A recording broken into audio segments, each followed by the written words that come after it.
So how do you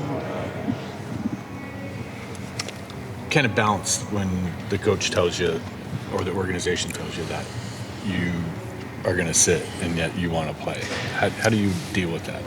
I mean, typically I just, it's a battle. It's a back and forth, and usually they let me have my way, and this time that wasn't the case. And I think because of everything that we went through just to get to Sacramento, they made that decision, and I don't think I need to prove or go out and be like I wanted to play or nothing like that. I think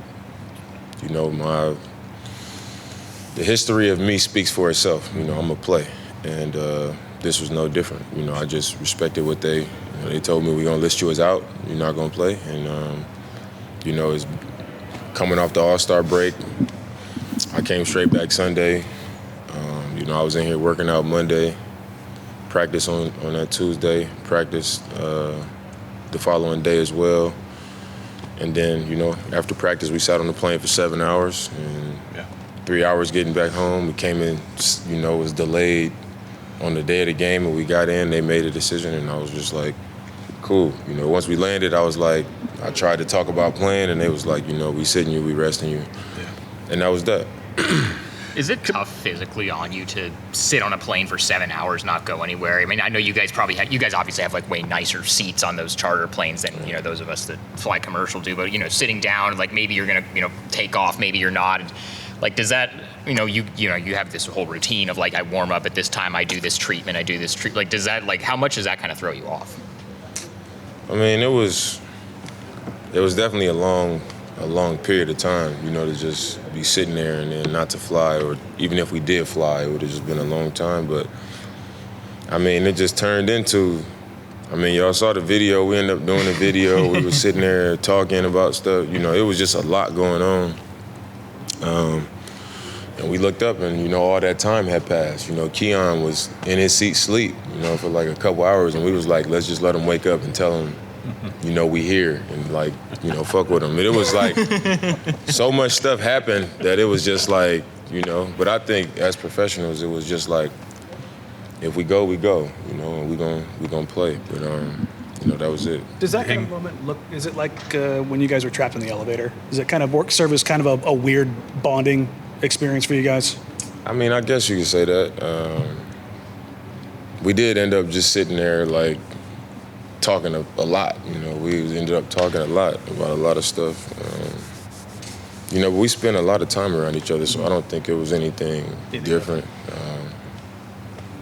Dame, you've been in this position a lot where you're in the second half of the season on the fringe of the playoffs and stuff. Mm-hmm. Do you see any similarities or differences in this situation compared to others?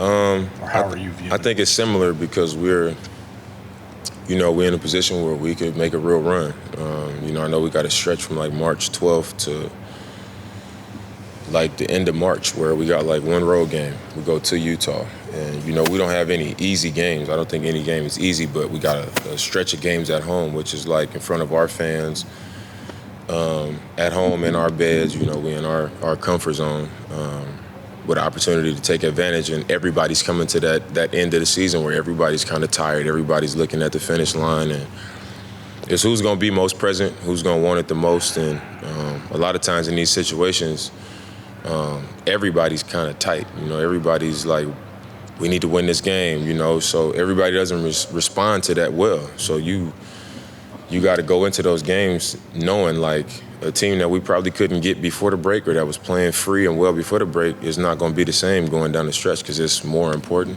And we got to clean all that up and go get them. So I think it's the same in that way, but it's different in how close the standings are.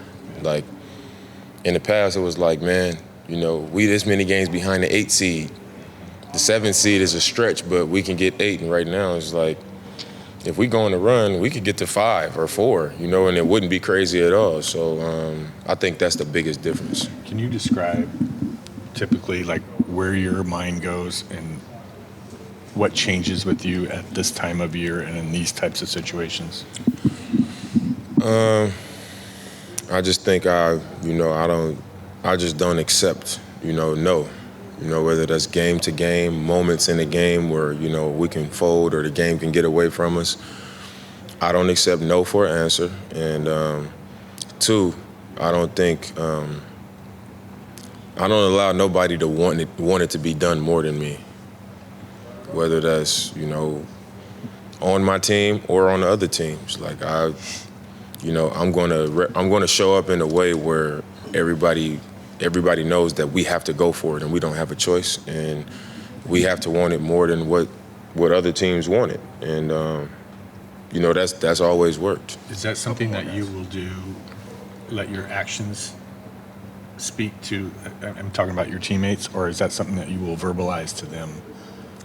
Well, I think you have to verbalize it. You know, I think it's a standard that you got to have when you speaking to your teammates, to let them know, you know, there is no other option. Like, this is what has to happen, and then you just got to back it up with your energy, and that's always been what it is for me, because I know that I'm not saying anything just to say it.